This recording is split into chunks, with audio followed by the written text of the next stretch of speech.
Альхамдулилля Раббил Аламин, саллаллаху аля саййидина Мухаммад ва аля алихи ва сахбихи аджмаин. Дорогие братья, поздравляю вас с тем, что мы находимся в месяце Рамазан. Это большая милость, большое благо от Всевышнего.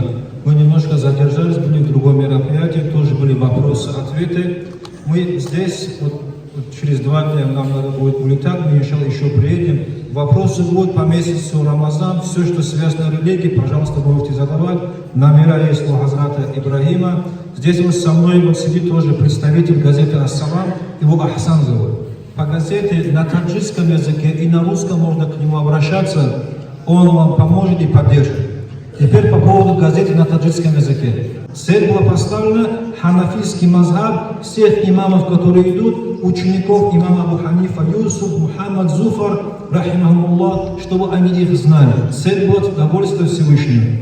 И вопрос по поводу газеты на таджикском языке вы можете смело у нашего брата подписывать, забирать. И любые ваши вопросы и предложения вы можете нам отправлять, мы можем писать, и чтобы по всей России таджики могли читать и получать пользу. Вопросы, которые многие задают, говорят, я уразу держу, нос скорую или таблетку можно ли принимать или нет. Это все нарушает уразу. После месяца Рамазан, 1 день, если мы пропустим, всю жизнь, если ты будешь возмещать такое вознаграждение, ты больше никогда не получишь, как своевременный пост месяца Рамазан. Последние 12 дней мы должны быть крепкими, как мужчины держаться. Должны больше приходить, а не меньше. Мечети как бывает? Первый день Рамазана, полная мечеть, в конце 2-3 ряда, 5 рядов остальных нет. А где они? Сами подумайте, где? Слабость нашего имана, слабость нашего состояния, слабость нашего положения. Из-за этого мы что делаем? Поднимаем руки, дуа делаем и просим Аллах нас и всех, весь джама, и весь уммату Мухаммад, алейхиссалату вассалама, дай мужество держаться в религии. Дай нам силы, чтобы мы соблюдали свою религию и ценили своих старших тоже. Здесь, альхамдулилля, вот Накиб Хазрат стал причиной для мечети, которые и здесь, и там тоже. Ночью и днем надо за него дуа делать. Также за его сына, который здесь есть. В других регионах такого нету.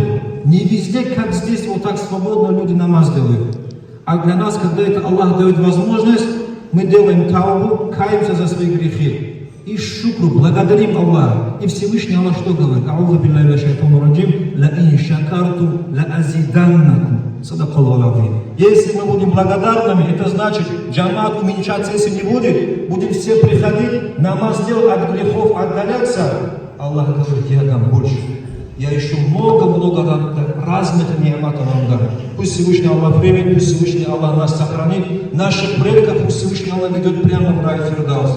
Нас тоже все, весь уммат Мухаммад, алейхиссалату вассалама, соберет в раю Фирдаус за нашим пророком Мухаммадом, саллаллаху алейхи ва саллям.